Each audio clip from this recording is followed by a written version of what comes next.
Okay, so we're starting our second section of 13.2, our second part of 13.2, I should say, and understanding discharge and discharge gradient.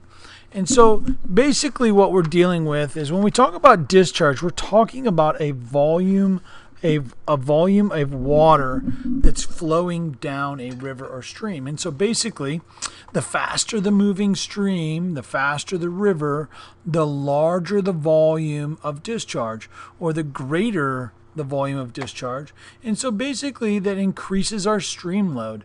And so when we talk about how much water is flowing down through time, obviously we're talking about a volume of water over a period of time. And so when we have a gradient, the steepness of the slope, whatever that is, the steeper the gradient, in other words, the higher the elevation change to lower elevation change, causes it to go faster. And so basically gradient defines how powerful a stream is. In other words, the steeper the stream, the faster it goes. The lower the steepness of the stream or the land, the slower it goes. When we talk about headwaters, we're talking about the beginning of a river system or the very beginning of a stream. And so this is where even the littlest trickle, so this would be somewhere where at the Mississippi River you can actually step over with one step.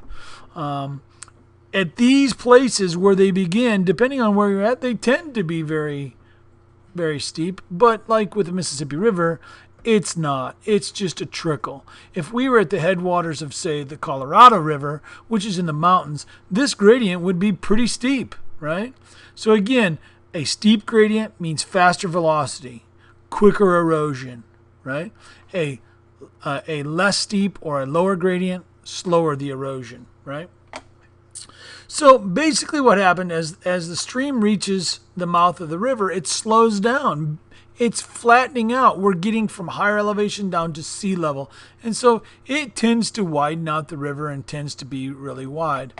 This is the Missouri River headwaters. We were just out in Nebraska to see this. And you could physically walk across this without too much of a problem. Whereas if you're at the base or at the mouth of the Missouri River, you can't do it. It's too wide. It's too much discharge flowing through there. And again, our discharge is increasing because of our tributaries that feed into it, and so we have more and more. A wind gap and a water gap. Water gap is basically where water has cut by erosion, and it's cut it and the land has gone up. And so we see like the Mississippi or the Colorado River in the Grand Canyon, right? And so it is cut through the Grand Canyon as it's sliced down. It didn't like the water is going down and down and down and cutting through it. The land has gone up, and so we see these as water gaps.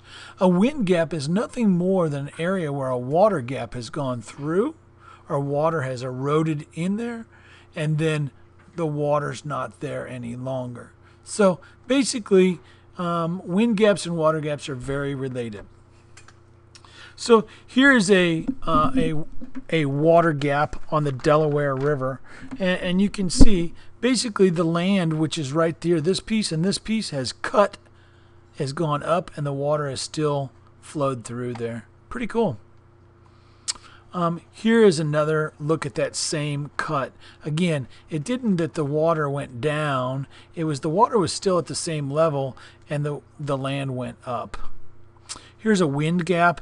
This area right here is where a water gap was, and then the water is now gone. It's maybe stream piracy took it. I don't know. Okay, so youthful rivers. Youthful rivers, very, very young rivers. They are very, very fast flowing.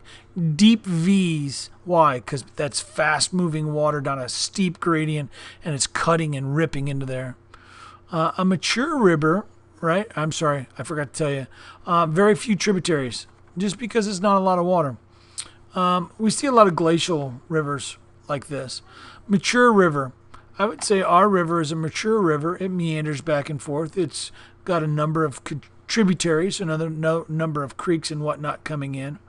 it occupies a small area as opposed to something like the Mississippi River, which is a real old river. Because we have a low gradient, our water kind of curves back and forth. In other words, it's slow and it wants to move back and forth. We call that meandering.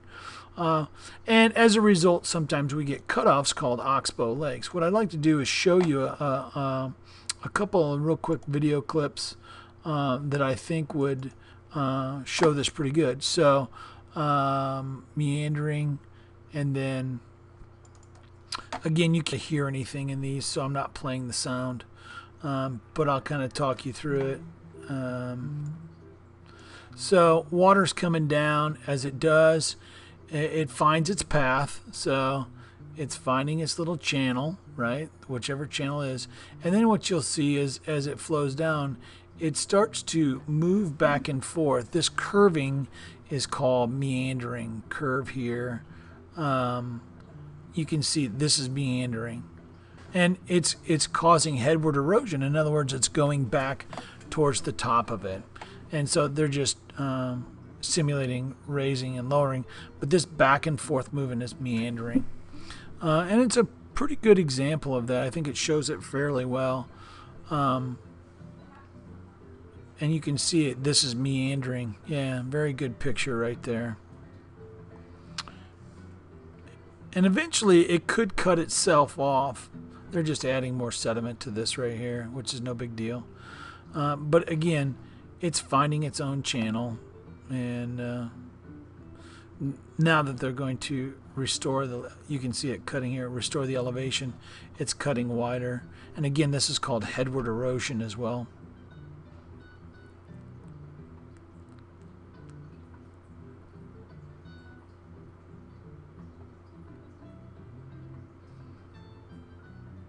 So once they drop into the base, you see this headward erosion right there. You can see it cutting in right there. Boom. Back into the front. And again, causing the meandering to take place. So we basically can churn back and forth. You know, rivers are nothing more than bulldozing the land to where it's flat, which is really cool. I love watching that. I think it's very cool to see it, how it just flattens everything out and kind of moves stuff around. Again, meandering, headward erosion, good examples right there. Pretty cool. So, the next thing I want to talk about is oxbow lakes. And again, I just want to show you kind of a cutoff of some oxbow lakes. So they're a good example. So we have the water coming down the stream. Oh, it just jumped. It came through, and now we've got this curvature right here. And this curvature, eventually the water is going to seek the least path of resistance, and it's coming down, and it's cutting off this area. And so what's happening as a result of that is this area here is now got this water trapped in here, and it forms what's called an oxbow lake. And so where oxen used to drink from, and that's where it got its name.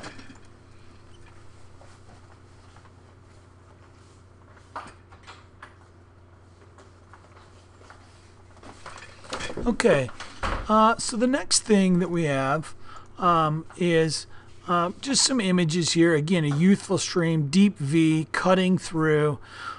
This would be a meandering, mature stream, and we're going to talk about an old age stream. Here's an oxbow lake, and again, oxbow lakes very, very indicative of mature streams. Good diagram here. The meandering. Here's a loop of an oxbow lake that didn't get cut off, so it's not really an oxbow lake. It's just an oxbow. Here is a oxbow lake here, and then we make our way to the river delta. Again, very youthful. You can see how vigorous it is. Deep V, easy to see.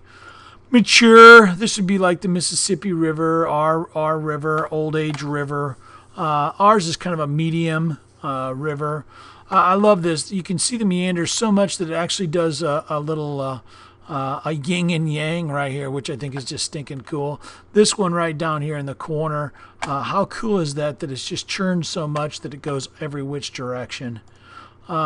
This picture right here, this whole area, this river is churned up back and forth, but this is the current channel that's meandered through here, which I think is pretty neat. Here's a good example of the oxbow as it flows through and then eventually cuts itself off. And again, here's that same look of that oxbow lake. Now, when we talk about old rivers, they're really slowing down, kind of like people. When they get old, their velocity decreases pretty heavy. And so we slow erosion, we slow deposition. We're not really doing a lot. There's not really cutting along the banks.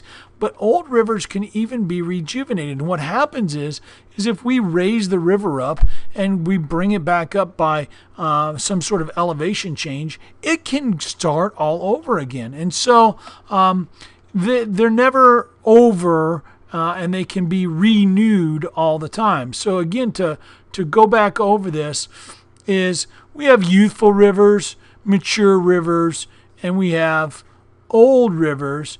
And all of them have different characteristics that make themselves up. And so with that being said, we'll go ahead and stop today. Thanks so much for listening, and you guys have done a great job. Keep it up, and we'll go from there.